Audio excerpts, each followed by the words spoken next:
You're watching Rurouni K95's movie review on Mars Attacks. Hi Ruronis, this is your pal Rurouni K95 here. So today I haven't done a movie review in quite a while because I haven't decided one until now. Well, without any further ado, we're going to be reviewing Mars Attacks. A spaceship is seen in departing Earth and returning to Mars, where it gathers hundreds of other Martian ships and heads back to Earth.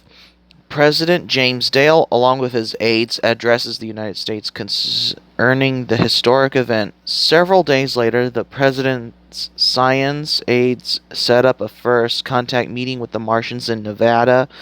As Dale watches the development on TV with his wife Marcia and his daughter Taffy. Using a translation machine, the ambassador of Mars announces that they come in peace.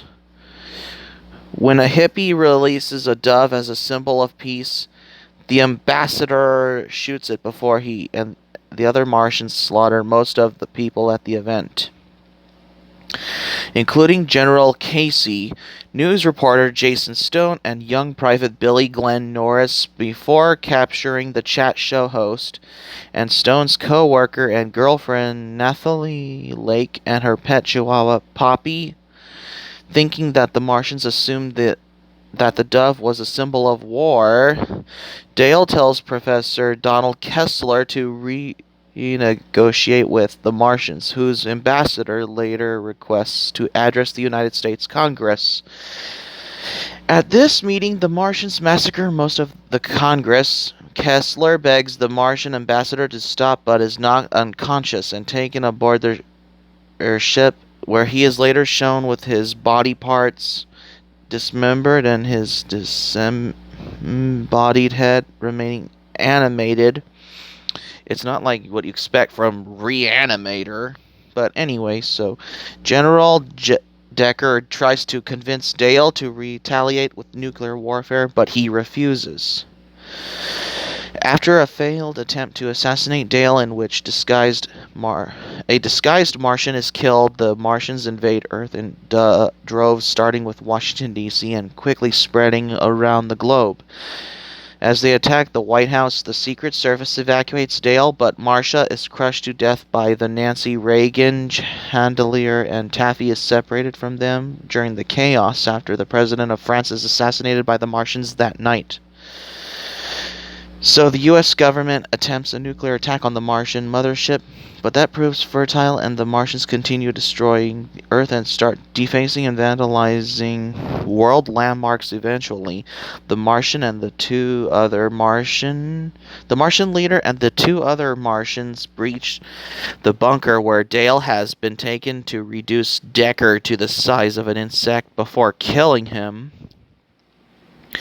So the Martians kill everyone else in the bunker except for Dale, who makes an impassioned speech in an attempt to plead for peace and his life.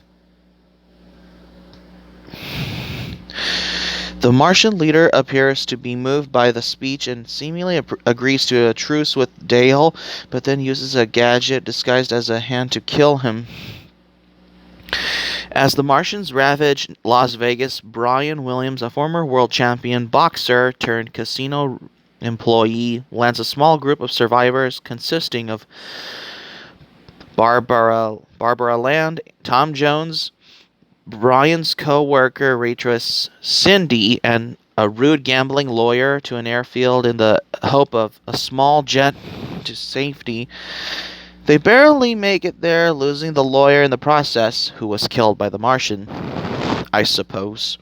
But that discovers a large group of Martians along with the ambassador stationed there as they prepare to take off. So, meanwhile, Brian creates a diversion by challenging them to a fist fight. While he succeeds in killing the ambassador, he is outnumbered and overwhelmed by the other Martians, but Tom, Barbara, and Cindy manage to escape. Funny little thing about this movie, hasn't it? Speaking of which, while going to the rescue, his grandmother Florence, Billy Glenn's brother, Richie discovers that the Martians had exploded when they hear Slim Whitman's Indian Love Call. You know, the song which is from the movie from the 1954 movie called Rosemary, which is the old 1954 Metro Goldwyn Mayer movie.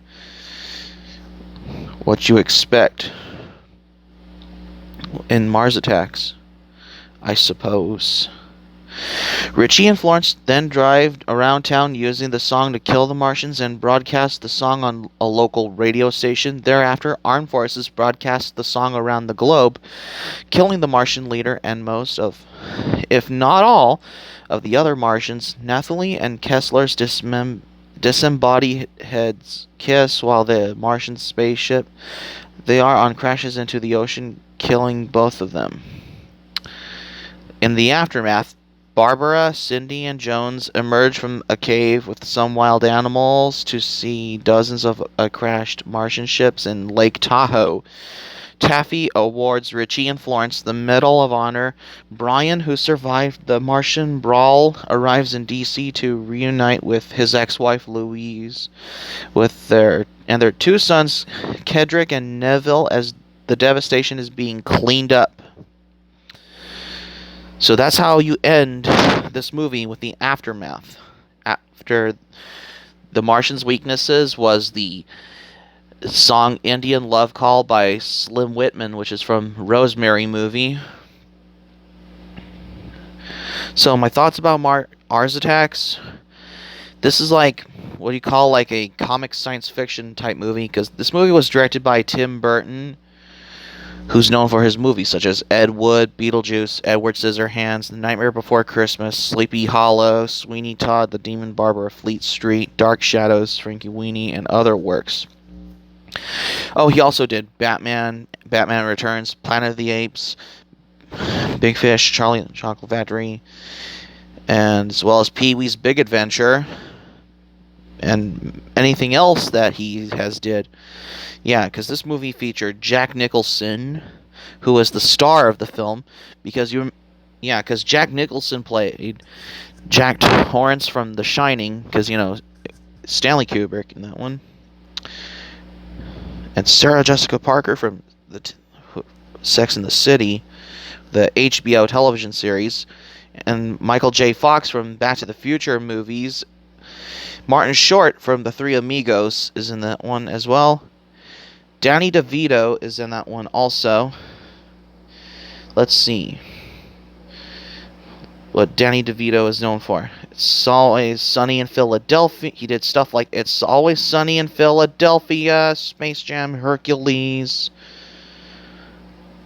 One Flew Over the Cuckoo's Nest, Man on the Moon, because I've already reviewed Man on the Moon, but he's also in Matilda. Forgot to mention that. But I haven't reviewed Matilda yet, but I don't want to spoil it because, spoiler for later on, because Mars Attacks was released in 1996, around the same year as Space Jam and Matilda, I guess. So, for Matilda, however, spoiler alert for later on, because I don't want to spoil it, because, spoiler alert, I'm going to say. Mars Attacks was based on the trading cards, which is probably by the trading based on the science fiction themed trading card series in the same name by Topps, which is Mars Attacks, I guess. So this movie has the music in the movie Mars Attacks was done by Danny Elfman. Because, Danny Elfman did the music for movies like Spider-Man, Spider-Man 2, like the Sam Raimi films, as well as he wrote the music for Men in Black, 50 Shades of Grey. He's also known for his work that is known for as The Simpsons. He also did. Forgot to mention that. Mars Attacks was released on December 13th, 1996. Needless to say, because it was almost 1997. It's like I might as well get to another movie I haven't reviewed from 1997 in the future. Is my review on Anaconda with Jennifer Lopez and Ice Cube, but that'll be for the most part of my future movie reviews. So, the production about Mars Attacks, however, in 1985, Alex Cox pitched the idea of a film based on the Mars Attacks trading card series as a joint production to Orion and TriStar Pictures. He wrote 3 drafts over the next 4 years, but he was replaced by Martin Amis before Orion and TriStar placed Mars Attacks in turnaround. Jonathan Gems, who had previously written multiple unproduced screenplays and for a director, Tim Burton came up with his own idea for Mars Attacks film in 1993. The writer pitched both concepts of Mars Attacks and Dinosaurs Attack to Burton, was both decided that Dinosaurs Attacks would be too similar to Jurassic Park.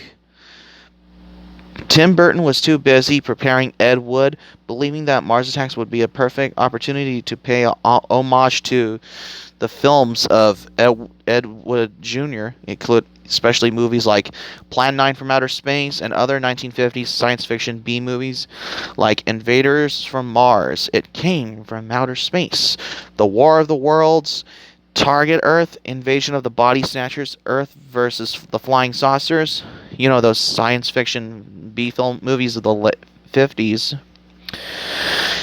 Tim Burton set up Mars Attacks up with Warner Brothers, and the studio purchased the film rights to the trading card series on his behalf. The original theatrical release date was planned for the summer of 1996. Gems completed his original script in 1994, which was budgeted by Warner Brothers at $260 million. The studio wanted to make the film for no more than $60 million.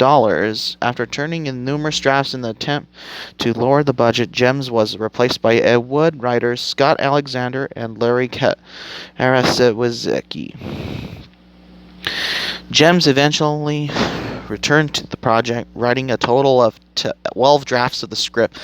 Although he is credited with both the story and screenplay of Mars Attacks, Gems dedicates his novelization of the movie to Burton, who co-wrote the screenplay and didn't ask for a credit.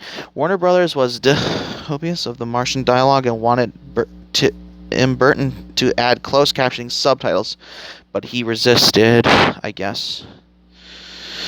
So the further discussion of Mars Attacks and Independence Day, Gems stated Independence Day is more like a movie called Fail-Safe, and Mars Attacks is like Dr. Strangelove, in that both films had a similar story, but with different tones. Howard Stern claimed the film's climax, where an attack by the Martians was thwarted by playing Slim Whitman's songs to them, was originally created by him when he worked at WNBC in 1982.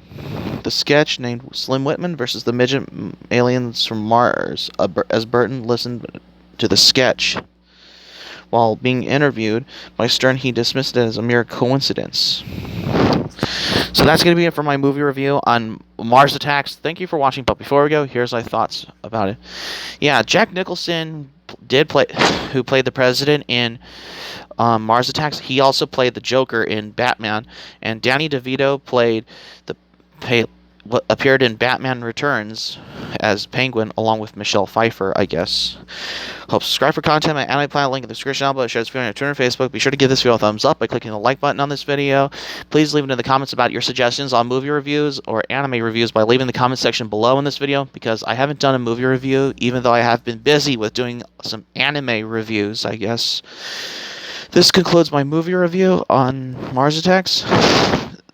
Be sure to give this video a thumbs up by clicking the like button on this video. Please subscribe to my channel, RurouniK95. Feel free to join my channel. Click on my notifications bell button.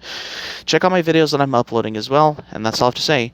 So this is RurouniK95 saying thank you for watching my movie review. I'm glad you liked it, and I hope you enjoy it. Hope to see you soon for the next movie review, and hope you have a great day. This is RurouniK95 signing off, and thank you for watching my movie review on Mars Attacks. Sorry, I had to do a movie review on Mars Attacks because I was going to do heavy metal first, but I'll review Mars Attacks at first.